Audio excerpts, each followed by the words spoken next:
Welcome back to Indomitable Interactive. Celeste is a titan amongst indie games and a personal favorite of mine. I often consider the game to almost be the paragon of game design, and think of it, amongst others, immediately when the phrase game design is mentioned.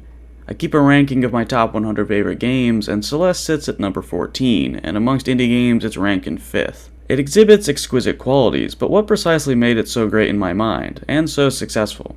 Reason number 1, precision.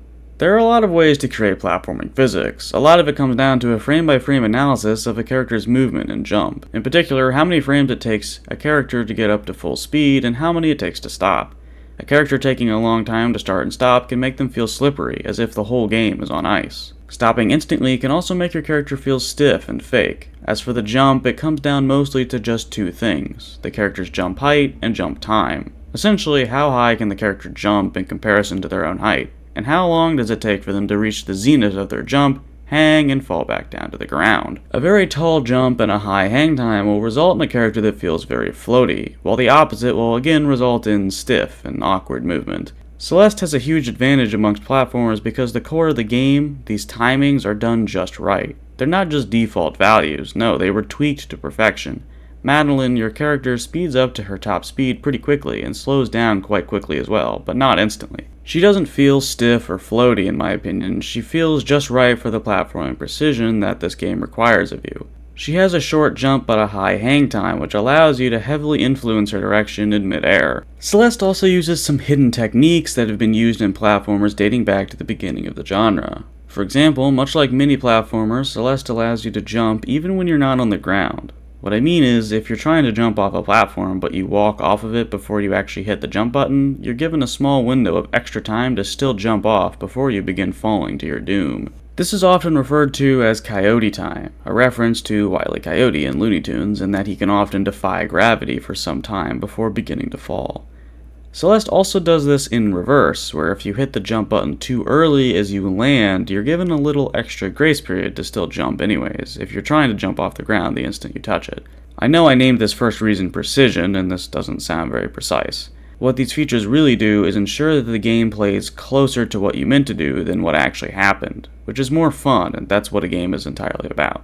Because Celeste is so difficult and asks of you a lot of precision anyways, getting through the game's most difficult screens will make you feel precise and skilled nonetheless. Because of Madeline's movement and these hidden features, it is like you never really lose control of your character, except for when you dash. Dashing sends you out in one direction incredibly fast. Your only control is over the direction itself. Although it only lasts a short period, for this small amount of time you are not in control of your character. If your dash was ill-advised, then there's no getting out of it now. However, on the other hand, you are given a lot of influence on your momentum as you come out of your dash, so Madeline still has a lot of control over where she lands. Nonetheless, because of the dash, the game makes you think and plan out where you'll dash to. Reason number 2, punishing impatience. The game of Celeste can be pretty fast-paced, and as I just said, because of the dash mechanic, you often have to think ahead.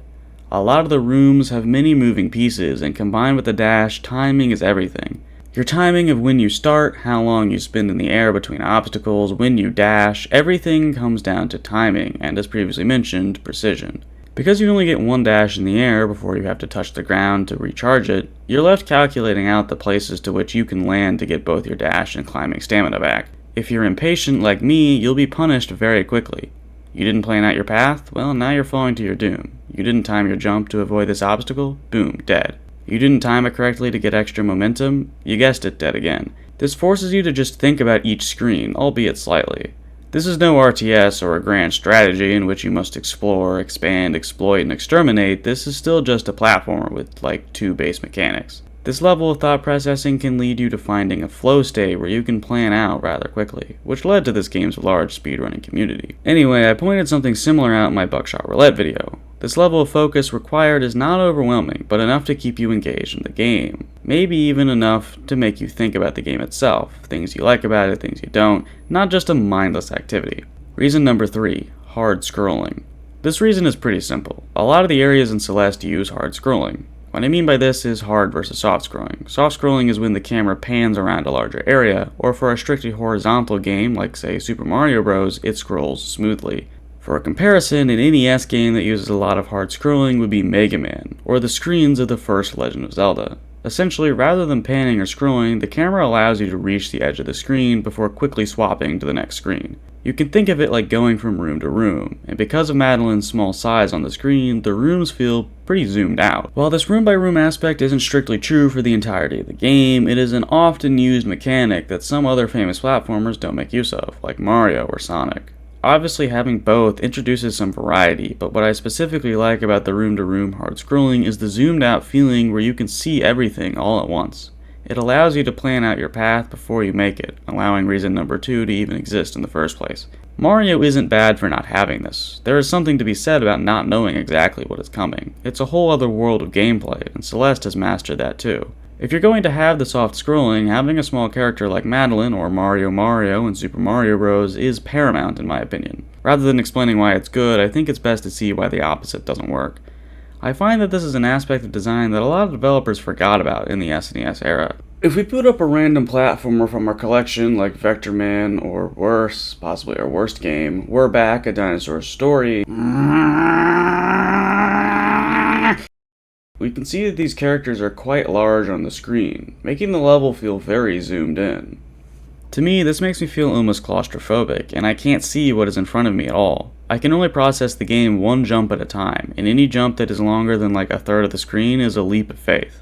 This makes the platforming difficult, and not the challenging, fun kind of difficult. Anyways, a big part of Celeste is planning out your path, and it is designed for you to do so, making the times that you're not as easily able to do so uniquely challenging. Reason number 4, optional difficulty. I'm sure that the vast majority of those who played Celeste would say that it is very hard. Now, in hindsight, I would say that the base levels themselves are the right level of challenging for me. I'm sure some quit because it was too difficult, but I know a lot of people stuck it out instead. Those that got good at it would probably be looking for harder challenges in which to partake.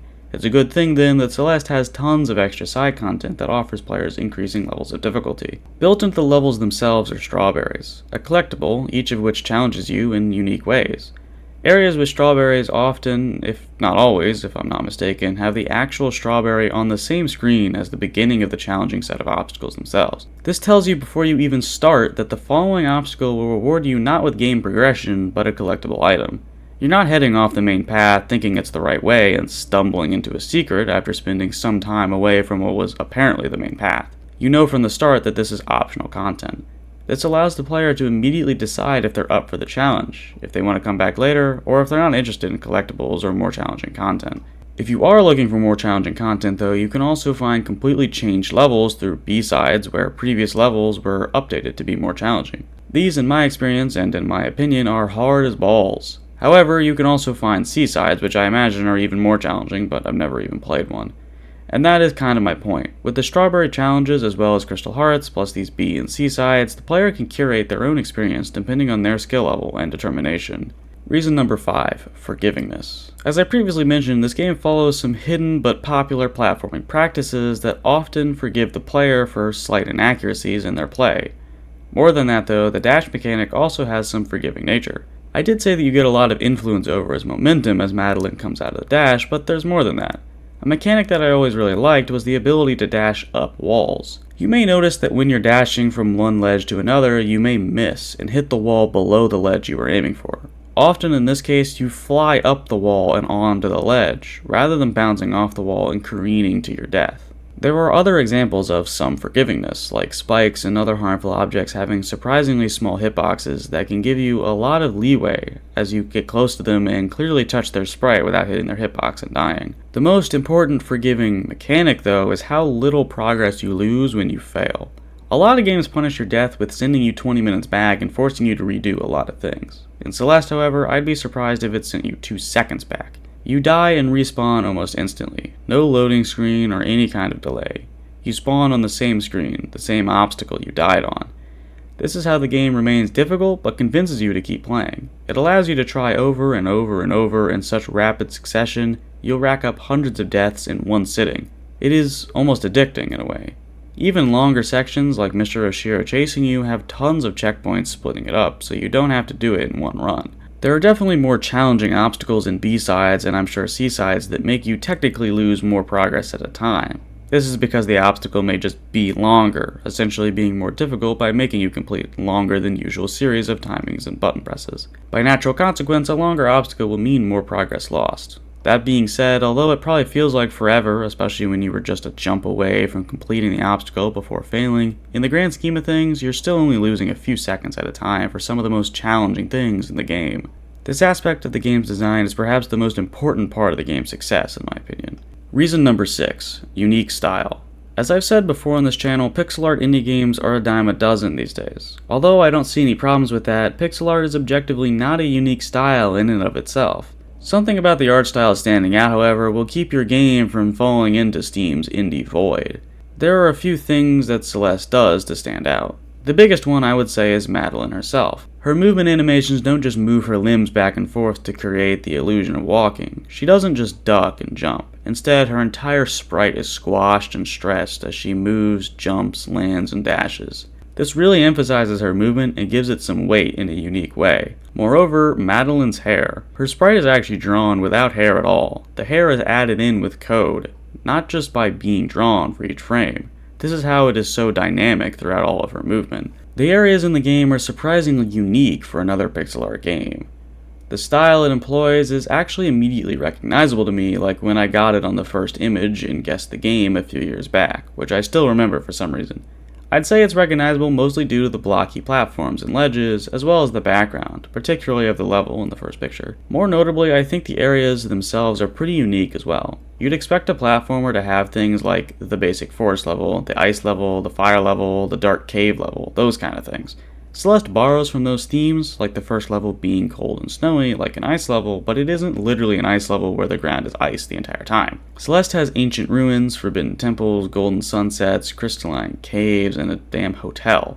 It derives inspiration from other things, but it doesn't outright copy the cliches. Climbing the mountain as Madeline feels like a once-in-a-lifetime experience for her, but the areas aren't totally random either. They mostly make sense within the context of climbing a mountain, provided magical and mysterious things clearly occur in this world. This makes the game stand out a lot and each level to be a lot more memorable, for me at least. Reason number 7, deep themes. I don't find that most basic and pure platformers have a super interesting story. I mean, Mario is pretty much just to save the princess from the evil guy.